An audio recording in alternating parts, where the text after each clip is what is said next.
One simple technique, that's all it takes. It will help to bring out your most prominent features while erasing flaws. Leandra Rivera is the owner and head makeup artist at Makeup by Lay, and she joins us to share tips for highlighting and contouring. Leandra, this is the reason why all these models have these high cheekbones. Yes. They're not born with those high cheekbones.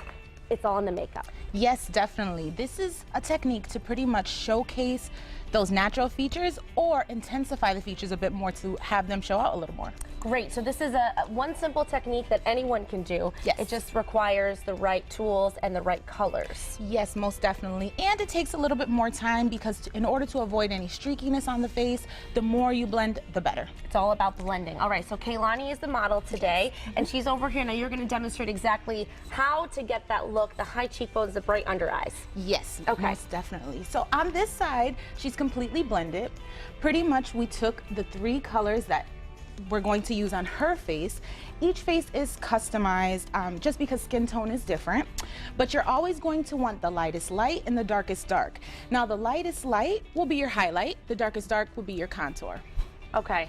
Now, under here, right underneath the eyes, that's usually where we tend to be dark. So in order for it to stand out, we add a little bit of that lighter highlighter color.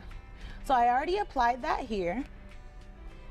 And now I'm just gonna blend it to bring it back to more of a skin tone look.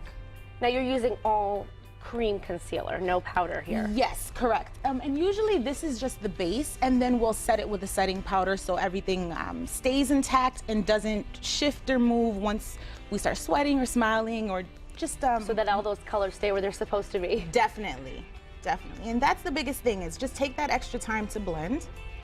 Now that we have that highlight under the eye, blend it. I'm going to use a blender, which is just a sponge that you could find at any beauty store. And you always want to use it wet so it doesn't absorb your makeup. And you could just dab it.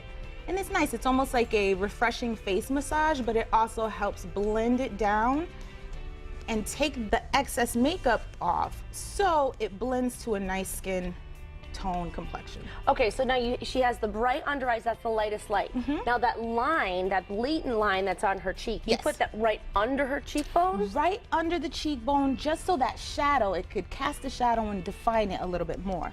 Okay, and that's the Having- darkest dark? Is Yes. that, okay. Having this dark color right underneath the highlight really allows the dimension to show and stand out. And this is why we also have the lighter color underneath, because it creates a gradient as opposed to an abrupt line.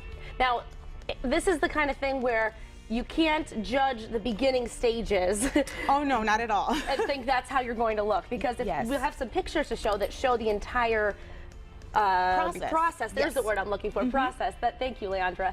And it shows the beginning. If you went out in public like that, people would think that it's Halloween or something, Yes, right? most definitely. But then the end result is a beautifully highlighted, contoured face. So if you don't blend right, it can look really streaky and weird. Yes, and that's why I always suggest practice definitely makes perfect. The more you practice, the more you get the hang of it, you could really, really achieve a natural, flawless looking face. Wonderful. Okay, so now what you're doing now is blending that dark into the light. Yes. Yep, and we are, right now, there's going to be a contour on the outer part of the face, on the cheekbone, on the side of the nose, and I just blended that. Okay, so tell me again, Leandra, by contour you mean that's where you're putting the darkest color? Yes. Top of the forehead. Yep, and that would create a shadow. Okay. So it allows the highlights to stand out more. Fascinating. I have to learn how to do this. Well, that's why you're here, right? So you're creating Practice at home. shadows that are naturally on the face. If we saw her with absolutely no makeup, she would naturally have a little bit of a shadow underneath the cheekbone.